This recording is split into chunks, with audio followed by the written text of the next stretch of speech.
Taurus. This is a Taurus Sun, Moon, Rising, and Venus collective reading for the month of July. For your personal reading, kindly send me a direct message. Kamusta mga Taurus? Kamusta? Anong meron? Anong bago? Anong paulit-ulit na ginagawa? This is a Taurus Sun, Moon, Rising, and Venus collective reading for the month of July. Collective energy ng mga Taurus, please. Collective energy ng mga Taurus. Collective energy ng mga Taurus. Paalala, ang nag-iisang account na Mystic Siren ay kay Angeles 11. Any messages coming from a different account? Hindi po ako yun.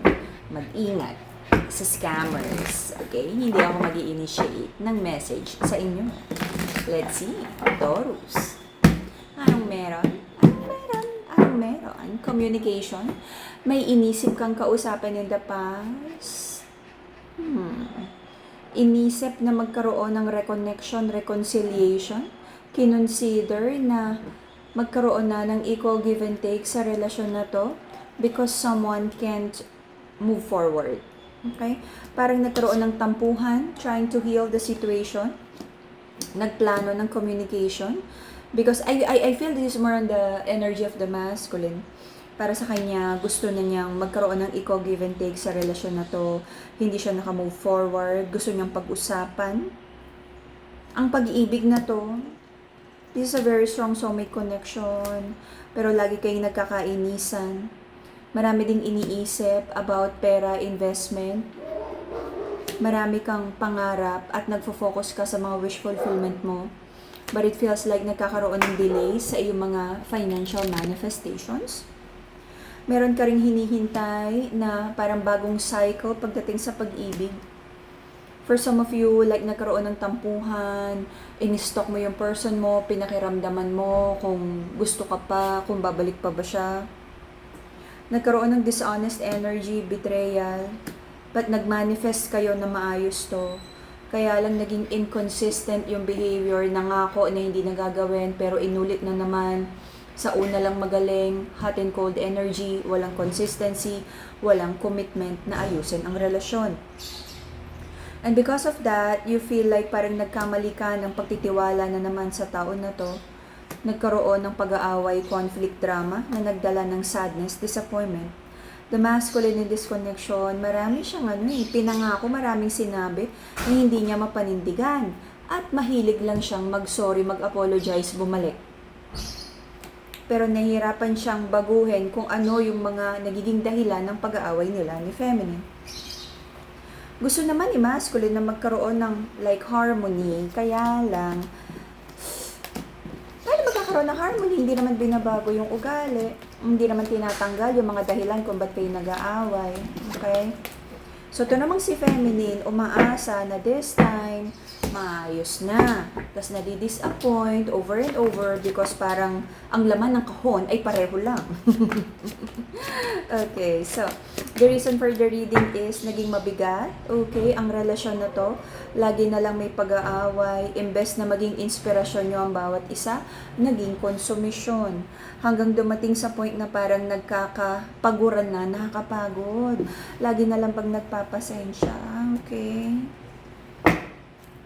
Pero, sabi ni feminine, sino nga ba sisisihin niya? Pinili naman niyang magbigay ng another chance. Sino nga bang sisisihin niya? Mahal niya hindi niya mabitiwan di ba? Lagi naman siyang nagbibigay ng another chance. So, ang pinagpe-pray lang ng ating feminine sa connection na to ay sana, matapos na yung mga misunderstanding at magkaroon na ng positive change sa relasyon na to. Marami ding minamanifest tungkol sa kapirahan kabuhayan na sana that the wheel of fortune o yung mga blessing ay bumuhos na. Sabi ng ating mga Taurus, papagod na siyang mag-overthink. Gusto mong umatras sa kahit anong bagay na nagbibigay sa'yo ng stress. Sabi mo, tama na. Time purse. Okay. I feel, sa dami ng mga napagtalunan, the masculine in this connection, nagkakaroon na siya ng mga realization na siya rin naman yung nagdala ng pagtatalo sa relasyon na to because of his inconsistent behavior. And unti-unti, nagkakaroon siya ng realization kung ano yung mga naging pagkakamali. But, hindi naman kasi enough yung realization. Dapat, may change behavior. Nare-realize niya na parang, teka lang, bakit ba parang nafo-fall out of love na si feminine? Bakit siya lumalayo? Bakit hindi na siya kasing sweet, kasing lambing nung dati? So, naisip niya siguro kasi ang dami ng disappointment. Okay? Tama. Tama ka doon, masculine. Okay. So, the feminine in this connection, doon nung simula, nakita naman niya yung long-term commitment here. Kaya lang, habang tumatagal yung pagsasama, parang nagiging ugly yung connection. So, kino-question na ni feminine kung para sa kanya ba talaga ang connection na to. Committed ba talaga si masculine? Kung ngayon nga, ganyan pa lang, paano pa in the next 5-10 years?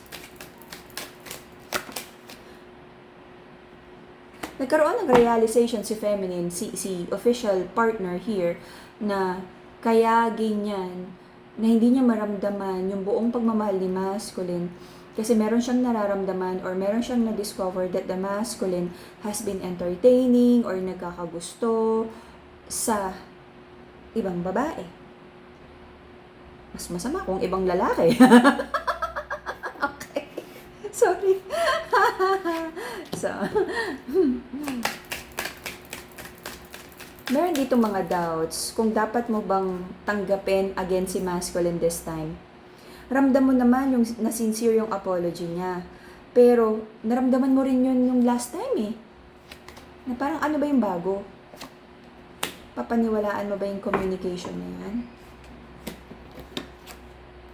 In the next 3 months, until the end of October, magiging prank ka na si feminine. Lahat na makikita niyang hindi gusto, sasabihin na niya kung dati nagpapasensya, ngayon hindi. Lahat, maliit na bagay, malaki. Okay? Sasabihin na niya, hindi ko yan gusto. Toxic yan, tanggalin mo yan. Stability sa relationship, hindi ko makita. Maraming aayusin, maraming tatanggalin toxicity. Pero alam mo, pareho naman kayo, the official feminine tsaka yung si masculine here, gusto niyo namang maging maayos. But the willingness to do the work, dun kulang. Hindi kayo maghihiwalay, andyan pa rin. Minsan parang napapagod ka na, nagpapanggap ka na lang masaya. Artista yan, artista. Okay, nagkakainisan, may mga questions kung hanggang kailan kayang ipaglaban ang pagmamahala na to. Maraming bagay na parang i-dismiss mo na, sige tama na yan. Kasi parang nakakapagod, pipiliin mo na lang yung mga bagay na talagang you feel that are non-negotiable pagdating sa'yo, pagdating sa relasyon. Because parang ang maraming misalignment, marami kang ayaw sa relasyon na to. Kaya lang sabi mo parang napaka-imposible na matanggal lahat or mabago lahat ni masculine to. Kaya parang sabi ni feminine, sige pipili na lang siya ng mga bagay na talagang non-negotiable. Yun na lang, kahit yun na lang. May mga ibang bagay sa relasyon na to na kaya niyang pagpasensyahan, but not lying and cheating and entertaining third parties.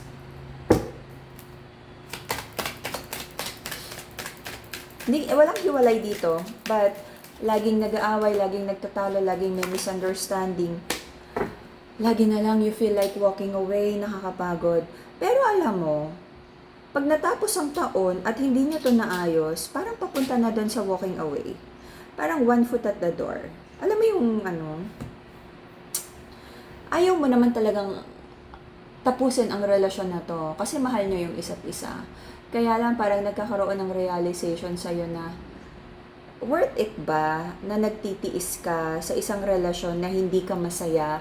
Because this is like the difference of how you feel about the person and how your person makes you feel. Oo, mahal mo siya. Pero pinaparamdam ba niya na mahal ka niya? Masaya ka ba kapag kasama mo siya?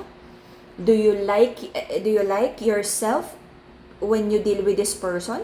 O parang na-unearth lahat ng shadow side mo, okay? So, parang nagkakaroon ka ng realization right now kung worth it ba or not, okay? At mafi-figure out mo yan bago matapos ang taon. And hopefully, maayos nyo pa to, okay? Lalo na dun sa may pamilya at batang involved. And that would be the Taurus, Sun, Moon, Rising, and Venus collective reading for the month of July. See you again in a few days for your bonus reading and PM for your personal reading.